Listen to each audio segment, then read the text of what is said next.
No no, बादशाह साहब एक बहुत बड़े अफसर के बेटे हैं और वो उनके पिताजी ने मुझे पैसे दिए थे कि मैं उनकी इंग्लिश, बादशाह जी की इंग्लिश एल्बम का म्यूज़िक करूं.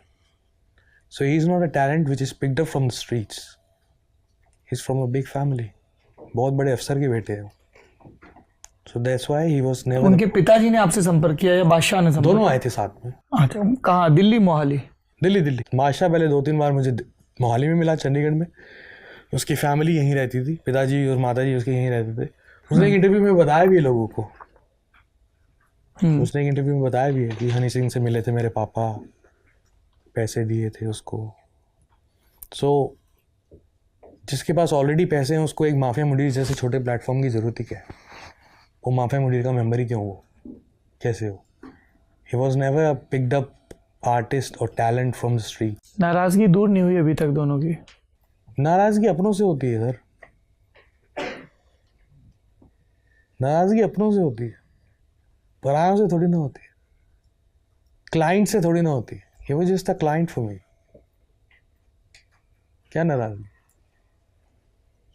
और वो तो आपके लिए बहुत अच्छी बातें कह रहे हैं. तो अच्छी बात है. उन्होंने कई साल उन्होंने कहा मेरी लाइफ में एक ऐसा फेज था, आई कोट हिम, जब मैंने एक आदमी के खिलाफ ग्रज रखी, मगर अब मैं ये सब खत्म करना चाहता हूँ. वो आदमी हनी सिंह.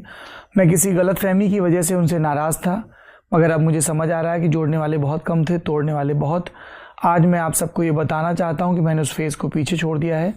मेरी तरफ से उन्हें शुभकामनाएं. शांति प्रस्ताव आ रहा है दूसरे खेमे से आपके लिए. बट इससे ज़्यादा कुछ नहीं. नहीं, लेकिन ये सच है कि हनी सिंह और आप करीबी थे, साथ रहे. हनी सिंह ने आपको गाना लिखना सिखाया, रैप करना सिखाया. तो नहीं है सर. नहीं? ये सच नहीं है. हाँ, ज़्यादा हो गया. सर वो भाई हर किसी को तो नहीं कहता मैं. हम साथ थे और जिगर का टुकड़ा था मेरे वो. और मैं लिखता था उनके लिए. उन्होंने लिखना नहीं सिखाया था, मुझे लिखना आता था, तभी हम मिले थे. मैं लिखता था उनके लिए और वो म्यूज़िक बनाते थे.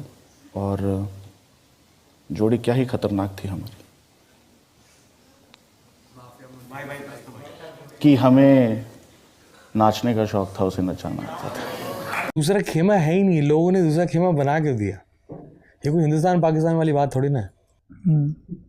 पर जिस तरीके से आप लोग एक दूसरे पे तंज कस रहे थे, डिस कर रहे थे. मैंने तो आज तक नहीं किया. नहीं. और मैं तो निकालिए रिकॉर्ड. जी, ये आप ही का डायलॉग है. रोल्स रॉयस वाला. जी, रोल्स रॉयस वाला. हाँ जी, हाँ जी. हाँ, तो मेरे को एक पत्रकार ने पूछा. हाँ, जब मैं गायब था, मैं 2-3 महीने के लिए ठीक हुआ था, तो उन्होंने पूछा कि आजकल बादशाह आ गया, आपके बारे में क्या कहना है. तो मैंने कहा आपने रोल्स रॉयस चलाई है कभी? तो कहते नहीं. मैं कहा रोल्स रॉयस और नैनो में बहुत फर्क होता है. मैंने तो सिर्फ इतनी सी बात कही. आखिरी बार आई थिंक 2010 या 11 में जब इंटरनेशनल विलेजर बन रही थी तब. नहीं, उसके बाद अभी मिले थे. मैं जब बीमार था तब हमारे यहाँ दोस्त हैं नितिन भाई, तो उनकी बर्थडे पार्टी थी, तो मैं गया था.